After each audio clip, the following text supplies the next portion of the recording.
Hello students, this is Surbhi Tiwari and you are watching your favorite educational channel Magnet Brains. Well, हम start कर चुके हैं chapter number 8 जिसके कई सारे टॉपिक्स हमारे प्रीवियस वीडियो में हमने कंप्लीट कर दिए हैं, जिसमें मैंने आपको बताया था कि सॉइल क्या होती है, डिफरेंट टाइप्स ऑफ सॉइल क्या होती हैं और ये सॉइल कहाँ कहाँ पर आपको अवेलेबल होगी। वेल, अब बारी आती है हमारे नेक्स्ट टॉपिक की, जो है प्रॉपर्टीज ऑफ सॉइल। वेल, किसी भी चीज की प्रॉपर्टी से क्या मतलब आप समझते हैं। जैसे अगर अपन ह्यूमंस की बात करें तो अलग अलग तरीके के लोग होते हैं। कुछ जो बहुत अच्छा दौड़ लेते हैं, किसी की हाइट अच्छी होती है तो किसी की हाइट कम होती है, कोई दौड़ता अच्छा है तो कोई खेलता अच्छा है, कोई डांस अच्छा कर लेता है तो कोई गाता अच्छा है। तो ये सभी की अलग अलग प्रॉपर्टीज है जो कि उन्हें एक दूसरे से अलग बनाती हैं। है तो सभी ह्यूमंस, लेकिन सब एक दूसरे से कुछ कुछ अलग अलग प्रॉपर्टी के होते हैं। उसी तरीके से हम अगर सॉइल की प्रॉपर्टीज की बात करें तो सॉइल की भी प्रॉपर्टी क्या होती है कि वो कैसी दिखती है, उसकी क्या क्या क्वालिटीज है, उस अकॉर्डिंग हम कई तरीके की प्रॉपर्टीज देखेंगे। जैसे अगर अपन प्रॉपर्टी की बात करें तो इनको अपन कुछ इन पॉइंट्स में लिख सकते हैं, जैसे टेक्सचर, कि दिखने में या छूने में कैसा है। तो टेक्सचर किस चीज पर डिपेंड करता है, तो टेक्सचर डिपेंड करता है कि भाई किस पार्टिकल से या किस रॉक से कोई सॉइल बनी हुई है। तो पहली प्रॉपर्टी होती है texture. The texture of the soil depends upon the relative amount of these particles. Well, texture क्या होता है कि भाई किस पार्टिकल से मिलकर के और किस तरह के रॉक से मिलकर के सॉइल बनी हुई है, वो छूने में कैसी है, ये पता चलता है कि उसका टेक्सचर क्या है। नेक्स्ट है absorption of water. Absorption of water का मतलब क्या होगा कि कोई सॉइल कितनी बेहतर तरीके से पानी को एब्जॉर्ब कर ले रही है, उसे क्या कहेंगे, उसका एब्जॉर्प्शन ऑफ वाटर। जैसे मैंने आपको बताया था कि 3 तरीके की हमने सॉइल पढ़ी हैं। कौन कौन सी, एक थी आपकी क्लेई, एक है लूमी और एक है सैंडी, मतलब एक सैंड से ज्यादा, जिसमें सैंड कंटेंट ज्यादा है, एक है आपकी क्ले जिसमें कि बहुत ही फाइन पार्टिकल्स हैं क्ले के, और एक आपकी जो है वो है लूमी जिसमें कि सैंड पार्टिकल भी उतना ही है और फाइन पार्टिकल्स भी उतने हैं। ठीक है, तो अगर अपन वाटर कैपेसिटी की बात करें या फिर एब्जॉर्प्शन ऑफ वाटर की बात करें तो कौन सी मिट्टी ज़्यादा वाटर को एब्जॉर्ब करेगी, ऑब्वियस सी बात है जिसके बहुत ज़्यादा फाइन पार्टिकल्स हैं। तो क्लेई जो आपकी सॉइल होती है उसमें क्या होते हैं, क्योंकि बहुत ज़्यादा फाइन पार्टिकल्स होते हैं इसलिए वो ज़्यादा पानी को एब्जॉर्ब करती है, तो ये उसकी एक अलग प्रॉपर्टी है। सैंडी का क्या है कि भाई उसमें पार्टिकल्स थोड़े बड़े बड़े होते हैं जिस वजह से क्या होता है, पानी को वो सोक नहीं करती और एयर को आसानी से अपने अंदर आने जाने देती है। फिर अगर अपन लूमी की बात करें तो एज कंपेयर टू जो क्ले वाली सॉइल होती है उससे वो थोड़ा कम पानी को एब्जॉर्ब करती है। तो according to absorption of water भी अलग अलग टाइप की सॉइल है, जैसा मैंने आपको बताया, और ये उनकी एक इंपॉर्टेंट प्रॉपर्टी है। तो एब्जॉर्प्शन ऑफ वाटर में आप क्या लिख सकते हैं, water holding capacity in different types of soil. ठीक है, वो क्या होती है, एब्जॉर्प्शन ऑफ वाटर की प्रॉपर्टी। अब हर सॉइल में ये जो वाटर एब्जॉर्प्शन या वाटर को होल्ड करने की जो कैपेसिटी होती है वो अलग अलग होती है। जैसे हमने आपको बताया था कि अगर अपन क्लेई सॉइल की बात करें तो क्लेई सॉइल क्या करेगी, काफ़ी टाइम तक वो वाटर को होल्ड करके रख सकती है। लेकिन अगर अपन सैंडी सॉइल की बात करें तो उसमें क्या होगा, क्योंकि पार्टिकल्स बड़े बड़े हैं, दूर दूर हैं और वो एयर को भी पास होने देती है, तो उसके अंदर पानी बहुत ज़्यादा दिनों तक नहीं ठहर पाता। और जो अपनी लूमी सॉइल होती है उसमें क्या होता है कि पानी जो है वो कुछ निश्चित टाइम तक, सिर्फ एक लिमिटेड टाइम ड्यूरेशन तक ही होल्ड होता है, जितना कि आपके क्रॉप्स को रिक्वायरमेंट हो। क्लियर। चलिए, इसके बाद जो नेक्स्ट प्रॉपर्टी है वो है मॉइस्चर। ठीक, texture decides the water holding capacity of the soil. ठीक है, जो आपका टेक्सचर होता है वही क्या डिसाइड करता है कि कितना पानी कोई भी सॉइल, कितना जो आपका सॉइल है वो वाटर को एब्जॉर्ब करेगी, और जितना ज़्यादा वाटर को एब्जॉर्ब करेगी उसी से अपन पता करेंगे कि उसमें मॉइस्चर कितना है। ठीक है, वाटर होल्डिंग कैपेसिटी एक अलग बात है, मॉइस्चर एक अलग बात होती है कि किसी मिट्टी को छूने से आपको समझ में आ जाएगा कि इसके अंदर मॉइस्चर का कंटेंट है या फिर नहीं है। तो मॉइस्चर जो है वो टेक्सचर पर और एब्जॉर्प्शन ऑफ वाटर, इन दोनों ही पॉइंट्स पर डिपेंड करता है। इसके बाद जो नेक्स्ट प्रॉपर्टी होती है किसी भी सॉइल की वो होता है उसका कलर, कि किस कलर की है। जैसे क्लेई की अगर आप बात करो तो वो आपको बहुत ही डार्क कलर की दिखेगी। ठीक है, अगर लूमी की बात करो तो वो आपको थोड़ा सा हल्का सा ब्राउनिश कलर दे सकती है या ब्लैक भी हो सकती है। अगर अपन सैंडी की बात करें तो उसका कलर इन दोनों से थोड़ा लाइट होगा। तो मतलब कलर डिफरेंस भी होता है। और भी कई तरीके की मिट्टी होती है, जैसे आपने सुना होगा लाल मिट्टी होती है, पीली मिट्टी होती है। तो ये जो अलग अलग मिट्टी है, ये जो क्ले टाइप की भी कई तरीके की सॉइल होती है, उन्हीं के टाइप्स हैं ये सभी। उसी तरीके से सैंडी टाइप की जो सॉइल होती है उसके भी कई टाइप्स होते हैं। तो इन सारे टाइप्स के अकॉर्डिंग ये जो सॉइल है वो डिफरेंट होती है और इनका जो टेक्सचर है, इनका जो कलर है वो सभी डिफरेंट होता है। नेक्स्ट जो प्रॉपर्टी होती है वो होता है सॉइल पीएच। सॉइल का पीएच वैल्यू कितनी है, पोटेंशियल ऑफ हाइड्रोजन इसमें कितना है, ये भी सॉइल की एक प्रॉपर्टी है। पोटेंशियल ऑफ हाइड्रोजन क्या होता है कि कितना हाइड्रोजन कंटेंट किसी मटेरियल के अंदर है, उसे अपन उसका पोटेंशियल ऑफ हाइड्रोजन कहते हैं। ज़्यादा पीएच वैल्यू भी अगर होती है तो पौधे या पेड़ पौधे या जो प्लांट्स हैं आपके वो सॉइल में अच्छी तरीके से नहीं लग पाते। तो पीएच वैल्यू क्या है, मेंटेन होनी चाहिए। तो पीएच वैल्यू कैसे मेंटेन होती है, तो वही अगर अपन अच्छी तरीके से उसमें हम्स का यूज़ करें, अच्छी तरीके से उसमें खाद वगैरह डालेंगे तो इससे जो पीएच वैल्यू है वो न्यूट्रलाइज रहती है, नॉर्मल रहती है। तो सॉइल का जो पीएच लेवल है हर सॉइल का वो भी अलग अलग होता है। ये डिपेंड करता है पीएच वैल्यू कि आपने किस जगह की मिट्टी को लेकर के आए हैं आप। ठीक है, अगर कोई ऐसी जगह है जहां पर ये सारे डेड पार्टिकल्स जो लीव्स के या फिर डेड एनिमल्स ये सभी उसमें नहीं मिलते, तो हो सकता है कि वहां का जो पीएच वैल्यू है वो थोड़ी ज्यादा हो। Clear.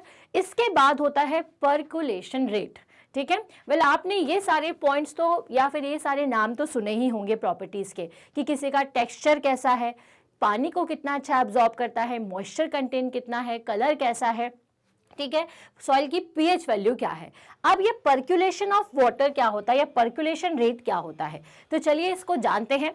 The phenomena of absorption of water by soil is termed as percolation. ठीक है, पर्कुलेशन का मतलब क्या होता है कि किस तरह से कोई सॉइल वाटर को एब्जॉर्ब कर रही है। ठीक है, किस तरह से एब्जॉर्ब कर रही है उसे बोलते हैं percolation rate of water. Percolation का मतलब होता है कि कितने तेजी से ये अपने अंदर पानी को अंदर की तरफ खींचे, जैसे ड्रॉप बाय ड्रॉप ले रही है या बिल्कुल ऐसे एक पूरी धार के टाइप से ले रही है। ठीक है, मतलब किस तरह से ये पानी को अंदर अपने सक कर रही है, उस फिनोमिना को हम क्या कहते हैं, percolation. The phenomena of absorption of water by soil is termed as percolation. The rate of absorption, ठीक है, रेट ऑफ एब्जॉर्प्शन का मतलब क्या है कि किस रेट पे, क्या बूंद बूंद करके पानी को ले रही है या फिर एक अपन पानी की धार लगा दे उस टाइप से ये पानी को ले रही है या और ज्यादा अमाउंट में ले रही है। तो रेट ऑफ एब्जॉर्प्शन पर डिपेंड करता है, डिपेंड इस पर करता है कि कौन से टाइप की सॉइल है। साथ ही साथ इस पॉइंट पर डिपेंड करेगा कि किस कंपोजिशन की सॉइल बनी हुई है। मतलब वही बात है कि डिफरेंट तरीके की जो सॉइल है वो अलग अलग तरीके से पानी को एब्जॉर्ब करती है और उनका रेट ऑफ एब्जॉर्प्शन भी अलग अलग होता है। The rate of absorption of soil depends on its composition. जैसा मैंने आपको बताया कि किस तरह से बनी हुई है, उसके अंदर क्या क्या कंटेंट है, क्या इसके अंदर लार्ज पार्टिकल ज्यादा है या फाइन पार्टिकल ज्यादा है या दोनों का मिक्सचर उसके अंदर है। तो इससे डिपेंड करता है कि उनके अंदर वो किस तरह से पानी को एब्जॉर्ब करेगी, क्या बहुत जल्दी पानी को सोख कर लेगी या बूंद बूंद करके करेगी, धीरे धीरे करेगी। इसको बोलते हैं rate of percolation. A soil with more percolation rate can hold water for longer time. अब पर्कुलेशन रेट का ज्यादा होना क्या होता है, पर्कुलेशन रेट का ज्यादा होने का मतलब ये होता है, अभी एक फॉर्मूले की मदद से आपको और समझाया जाएगा। ये पर्कुलेशन रेट का मतलब होता है कि जिसका पर्कुलेशन ज्यादा है वो ज्यादा पानी को होल्ड करेगी। मतलब जो जितना ज्यादा धीरे धीरे पानी को लेता है वो उतनी ज्यादा देर तक पानी को होल्ड करता है। कैसे समझेंगे, वही क्ले वाले एग्जाम्पल को देखिए और आपके सैंड वाले एग्जाम्पल को देखिए। जो क्ले वाली सॉइल होगी उसमें फाइन पार्टिकल्स हैं, तो वो धीरे धीरे वो जो, क्योंकि अंदर गैप नहीं होता फाइन पार्टिकल्स के, ये फाइन पार्टिकल्स कैसे होते हैं, बिल्कुल पास पास अरेंज होते हैं। अगर अपन क्ले वाली सॉइल की बात करें तो पार्टिकल्स कैसे होंगे, बहुत पास पास में इस तरह से अरेंज्ड है। ठीक है, इनके बीच में कोई भी गैप नहीं है। अब कोई गैप नहीं है इसका मतलब क्या, पानी को एक जगह से दूसरी जगह जाने में क्या करना लगेगा, थोड़ा सा टाइम लगेगा, थोड़ा सा, क्योंकि ये मिक्स है तो धीरे धीरे धीरे इस तरह से जो पानी है आपका ये जाएगा। ठीक है, अब अगर मैं आपको वहीं पर एक सैंड सॉइल का सैंपल देती हूँ और उसमें आप पानी डालते हैं। ठीक है, सैंड सॉइल मतलब जिसमें पार्टिकल्स थोड़े से दूर दूर हैं।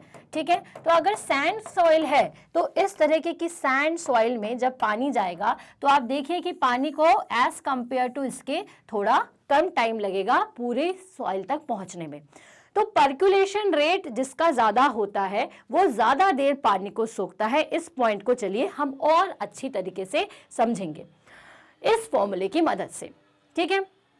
On the other hand, a soil with the poor percolation rate will hold water for shorter time. और जिनका पर्कुलेशन रेट बेकार होगा या फिर कम होगा वो थोड़ी ही देर के लिए पानी को होल्ड कर पाएंगे। Percolation rate helps in selection of suitable soil for crop growth.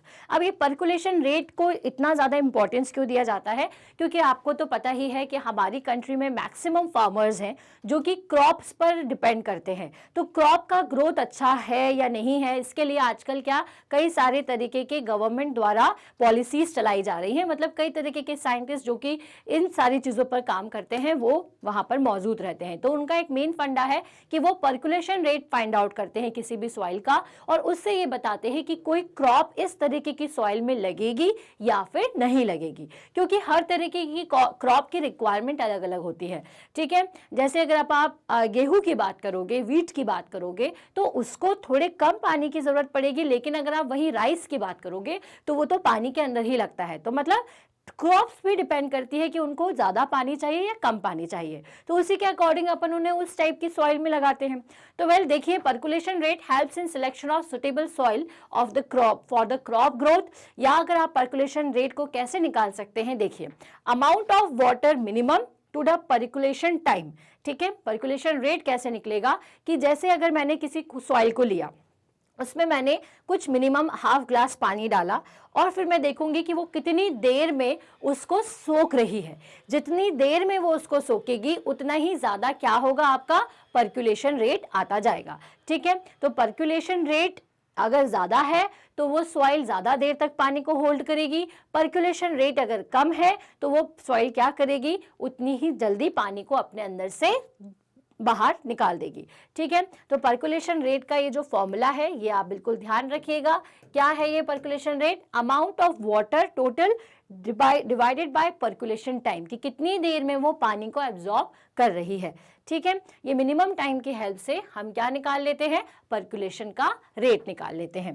Clear? चलिए आगे चलेंगे और एक छोटी सी एक्टिविटी देखेंगे जो कि यही बताएगी आपको कि पर्कुलेशन रेट किस तरह से आइडेंटिफाई किया जाता है और किस तरीके की सॉइल में कैसा पर्कुलेशन होता है। For this activity divide yourself into 3 teams, name the team ABC। You will finding out how fast the water passes down the soil. You will need a hollow cylinder or a pipe. Ensure that each team uses pipes of the same diameter. अब आपको क्या करना है भाई, आप लोगों के अगर फ्रेंड्स हैं तो आप लोग 3 ग्रुप्स में डिवाइड हो जाइए। सबके पास एक हॉलो पाइप होना चाहिए जो कि सेम डायमीटर का हो, ठीक है। सो if possible, get a small tin can and cut off its bottom. If PVC pipe is available, cut it into 20 centimeter long pieces and use them. Well, आप क्या कर सकते हो, या तो एक टिन का छोटा सा केन भी ले सकते हो उसकी बॉटम को हटा करके, या फिर अगर आप PVC का पाइप ले रहे हो तो जिसका डायमीटर 5 सेंटीमीटर होना चाहिए और उसको 20-20 सेंटीमीटर में काट लीजिए। मतलब 5 डायमीटर का जो पाइप है वो आप तीनों टीम 20-20 सेंटीमीटर का ले लें, ठीक है। Then at the place where you collect the soil, place the pipe about 2 centimetre deep in the ground. अब आपको क्या करना है, अलग अलग केन के अंदर, जो केन आपने लिया था उसके अंदर सॉइल को भर देना है।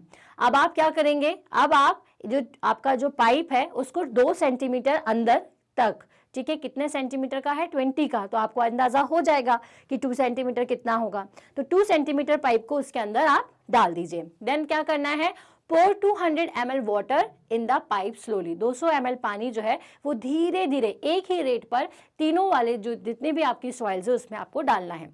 For measuring 200 ml water you can use an empty 200 ml bottle. अब आप कैसे भी मेजर कर सकते हैं, अगर आपके पास बॉटल है तो उसकी मदद से आप 200 ml वाटर को मेजर कर सकते हो। Note the time when you start pouring the water, when all the water has percolated leaving the pipe empty, note the time again.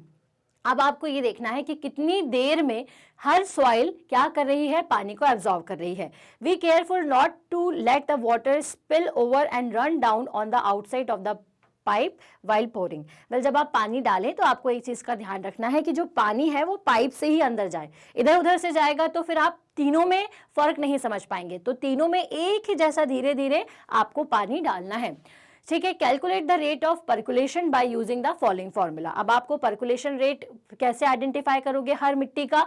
देखिए, आपने टोटल कितना पानी लिया है, 200 ml।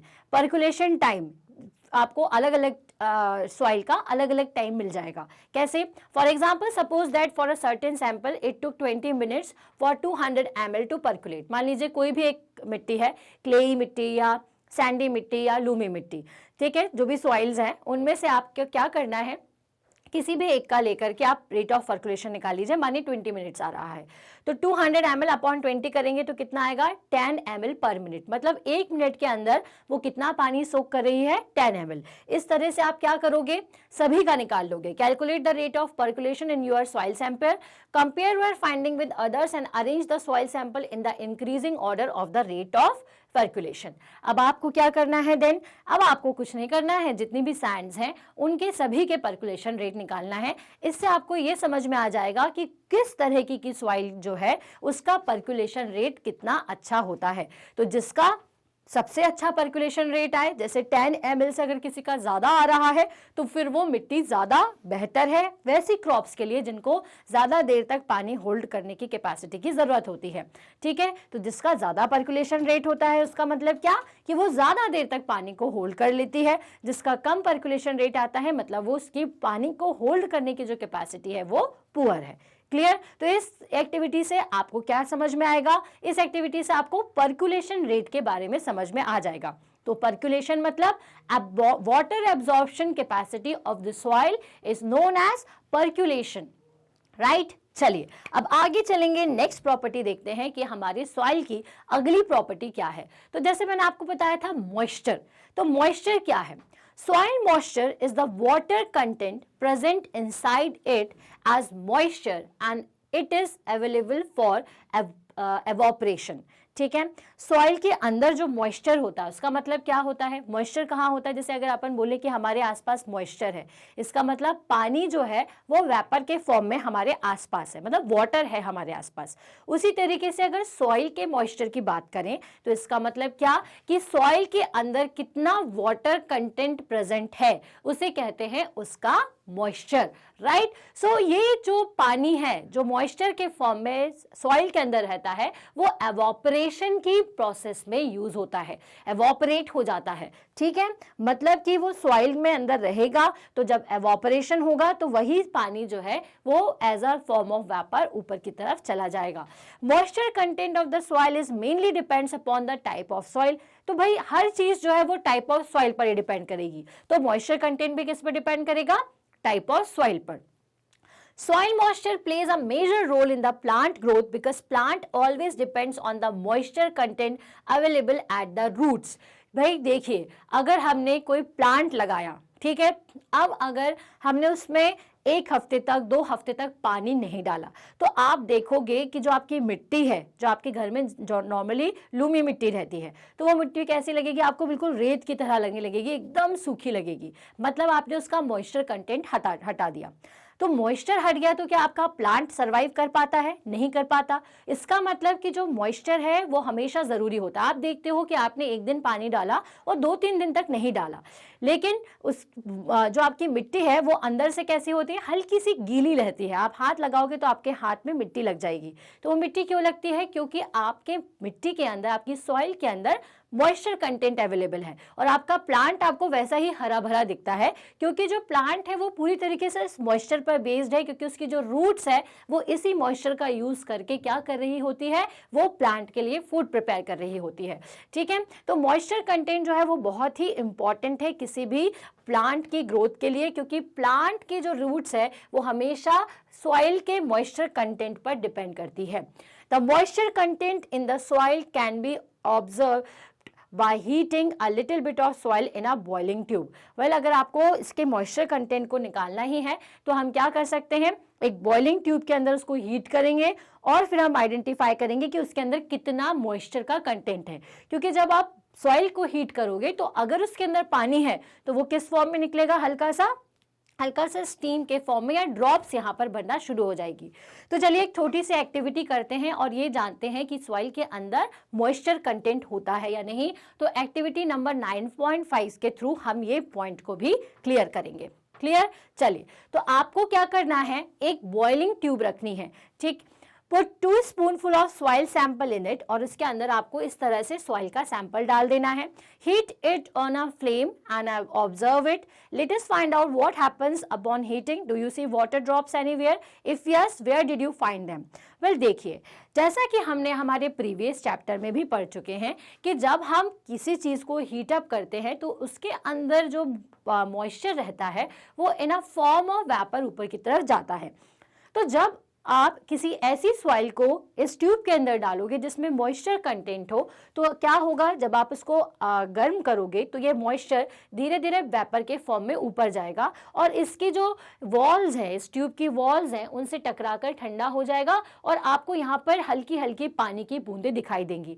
लेकिन कहाँ दिखाई देंगी? ऊपर की तरफ। ऊपर की तरफ क्यों? क्योंकि जो वेपर है, स्टीम जो है, वो एयर का फॉर्म है। अब पानी को आपने गर्म किया तो वो स्टीम में कन्वर्ट हुआ, मतलब एयर में, और एयर हमेशा ऊपर की तरफ उठती है। तो जब एयर ऊपर की तरफ जाएगी और वॉल से टकरा जाएगी तो वो पानी के ड्रॉप्स की तरह आपको यहाँ पर दिखाई देगी। और इससे, इस एक्टिविटी से आपको ये चीज़ क्लियर होगी कि इस सॉइल के अंदर मॉइस्चर कंटेंट है। अब आप क्या करिएगा, अलग अलग तरीके की सॉइल ले लीजिएगा।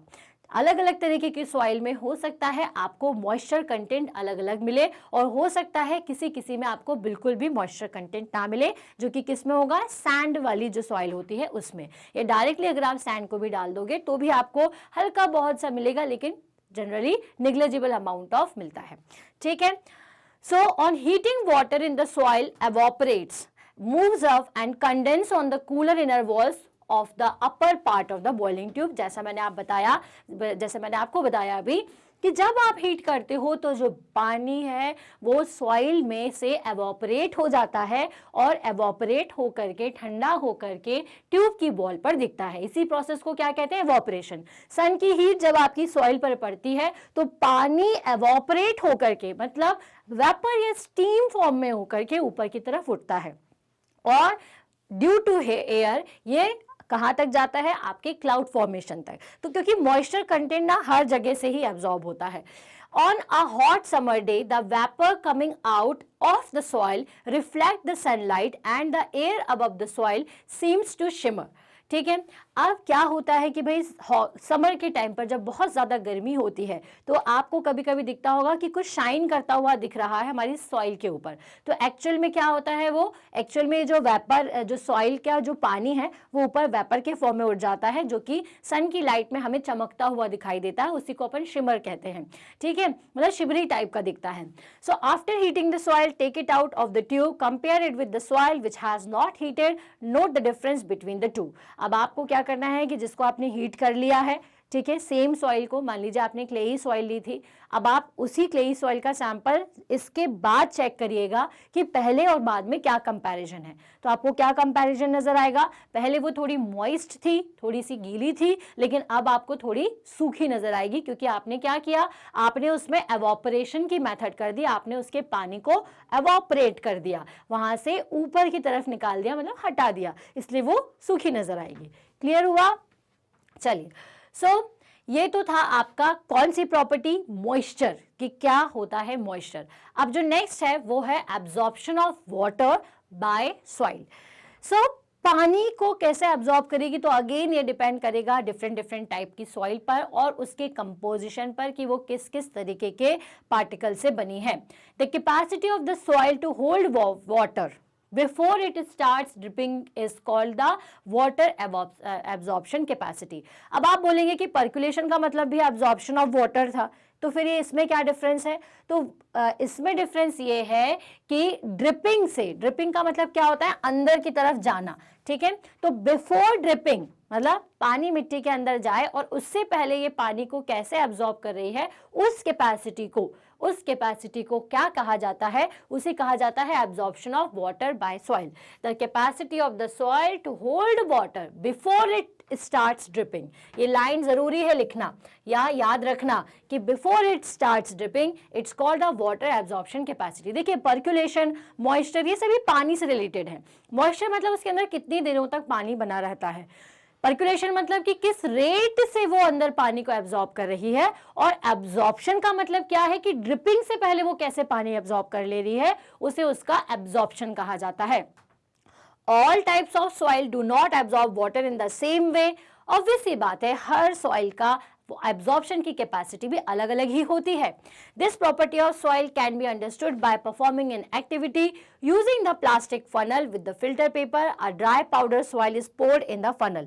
वेल आपको एक और एक्टिविटी इसमें आप कर सकते हैं, आप एक फनल लीजिए, उसमें ड्राई पाउडर डाल लीजिए सॉइल का, ठीक है। अब now pour water drop by drop on the soil, pour water evenly over the soil, continue pouring till the water starts dripping the person. ठीक है, देखिए क्या करना है, चुप एक आप इसमें फनल में ले सकते हैं। फनल में इसलिए लेना है क्योंकि जो पानी की ड्रॉप से नीचे से निकलेगी तो आपको समझ में आएगा कि कितनी जल्दी एब्जॉर्ब कर रहा है। तो वही ड्रॉप बाय ड्रॉप आपको हर तरीके की सॉइल में इसको डाल के देखना है, फिर आपको ये निकालना है कि इसका एब्जॉर्प्शन रेट कैसा है। तो कैसे निकालेंगे, the percentage of water absorbed is calculated by the following formula, that is U minus V divided by solid weight equals to 100। So initial weight of water and the final weight of water. क्या करना है भाई, absorption का मतलब क्या होता है कि कितना पानी एब्जॉर्ब हो रहा है। तो इसको चेक करने के लिए फनल में आपने सॉइल को डाला, ऊपर से आप क्या करोगे, ड्रॉप बाय ड्रॉप पानी डालते जाओगे। आपने मान लीजिए तो आपको पता है कि आपने कितना पानी डाला था, तो मान लीजिए कि आपने 200 ml पानी डाला हुआ है, तो 200 ml क्या हो जाएगा आपका initial weight of water, right.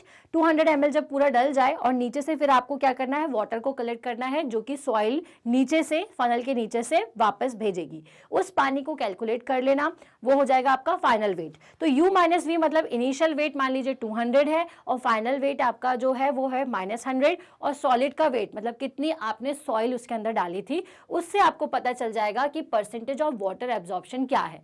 तो ये परसेंटेज जितना आपका कम आएगा उतना ज़्यादा क्या होगा कि भाई ये जो वाटर है वो अच्छी तरीके से उसमें एब्जॉर्ब हो रहा है, क्योंकि अगर फाइनल वैल्यू बहुत ज़्यादा आती है दैट मीन्स कि क्या है कि वो अच्छी तरीके से एब्जॉर्ब नहीं कर रही।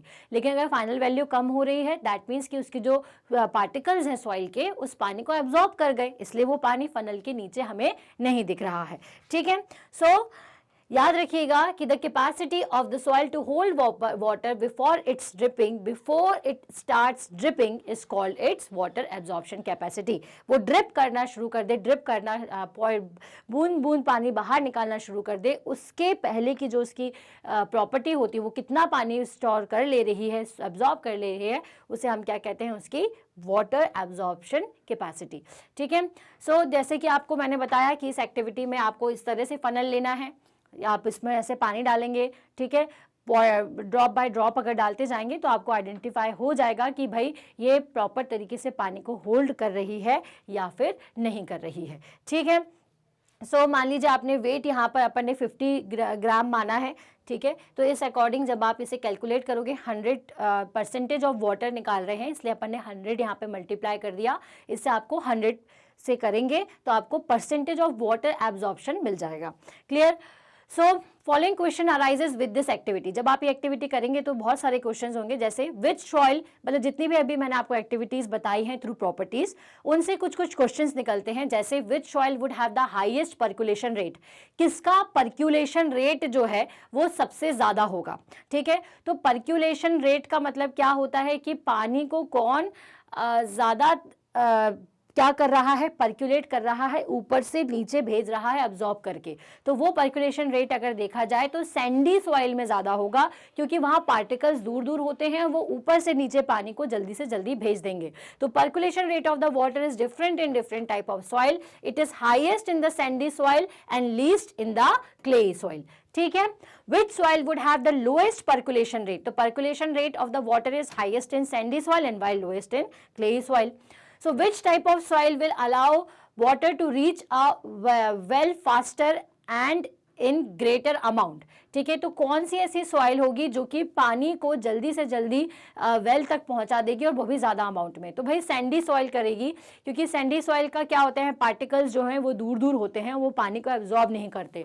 तो sandy soil allow the water to reach a well faster in a greater amount. The particle in sandy soil are loosely packed with large air space, water soaks into it easily. क्या होता है कि जो पानी है, अगर अपन कुआं खोद रहे हैं तो अगर मिट्टी आपकी रेतीली है तो क्या होगा कि आसानी से जो पानी है वो वेल तक जल्दी जल्दी पहुंच जाएगा, क्योंकि ये पानी को होल्ड तो करेगी नहीं, क्योंकि इसमें दूर दूर पार्टिकल्स हैं, आसानी से जो पानी है वो हमें मिलने लग जाएगा। Which type of soil retains the highest amount of water and which retain the least? कौन ज्यादा पानी को रिटेन करेगा? तो जिसके पार्टिकल सबसे छोटे वो ज्यादा देर तक रिटेन कर लेगा। तो clayey soil retain the highest amount of the water and sand soil the least. Retain करने का मतलब कौन ज्यादा देर तक रिटेन कर सकता है? तो क्लेई सॉइल करेगी, सैंडी सॉइल नहीं। Any method to let more rain water percolate and reach the water underground. So भाई ऐसी कोई मेथड आपको बतानी है कि जिससे रेन वाटर जो है वो पर्कुलेट हो, मतलब कि पर्कुलेट का मतलब क्या, ऊपर से नीचे तक पहुंचे। ठीक है, और मतलब अंडरग्राउंड वाटर को बढ़ाए। तो ऐसी कौन सी मेथड होती है? तो भाई जो पानी को धरती तक, ग्राउंड तक पहुंचाने का काम कौन करता है? वो करते हैं हमारे प्लांट्स। तो प्लांट्स के जो रूट्स हैं उनकी मदद से जो पानी है वो आसानी से ड्रॉप बाय ड्रॉप पर्कुलेट होकर के ग्राउंड तक जाता है। Plant root increases the extent of percolation of water to ground water. So by planting more and more trees we can make more rain water to percolate and reach the water underground. Clear? तो भाई इस तरह से इस topic के साथ, इस question के साथ हम आज का टॉपिक प्रॉपर्टीज ऑफ सॉइल खत्म करते हैं। इस पूरे टॉपिक में हमने एक्टिविटीज को भी इंक्लूड किया है, तो भाई वीडियो को बहुत ध्यान से पढ़िए और समझिएगा। क्लियर? इससे आपको बहुत सारी चीजें सीखने को मिलेगी कि कौन सी सॉइल का पर्कुलेशन रेट अच्छा है, किस सॉइल का मॉइस्चर कंटेंट अच्छा है, और किस तरीके की सॉइल जो है उसका एब्जॉर्प्शन रेट कैसा होता है। क्लियर? चलिए, तो अगर आपने कोई पुराना वीडियो मिस कर दिया है तो आप कैसे देख सकते हो? www.magnetbrains.com पर जाकर के जस्ट आपको अपनी क्लास सेलेक्ट करना है। क्लास सेलेक्ट करते साथ ही एक और स्क्रीन आपको दिखेगी। इस स्क्रीन पर हर सब्जेक्ट के फोल्डर्स हैं। जो भी सब्जेक्ट पढ़ना है जस्ट उस पर वॉच नाउ करें। वॉच नाउ करते साथ ही क्या होगा, एक और स्क्रीन खुल जाएगी जिसमें नीचे चैप्टर वाइज आपको टॉपिक, सब कुछ दिखेगा। जो भी टॉपिक पढ़ना चाहते हैं उस पर क्लिक कर दें। क्लिक करते साथ ही एक वीडियो ओपन हो जाएगा जिसको पूरा देखें, तभी आपको टॉपिक क्लियर होगा। वीडियो देखने के बाद अगर पसंद आ रहा है तो लाइक करके बताइए, कमेंट करके जरूर बताइए हमें। इसे शेयर करिए अपने सेम क्लास के स्टूडेंट्स के साथ और उनके साथ जो किसी और क्लास में भी है, क्योंकि हम दे रहे हैं 100% free classes from kindergarten to class 12। साथ ही साथ चैनल को सब्सक्राइब जरूर करें ताकि जो भी रिसेंट अपडेट है वो तुरंत आप तक पहुंच जाए। मिलते हैं नेक्स्ट वीडियो में। Till then stay happy, stay healthy. Thank you so much.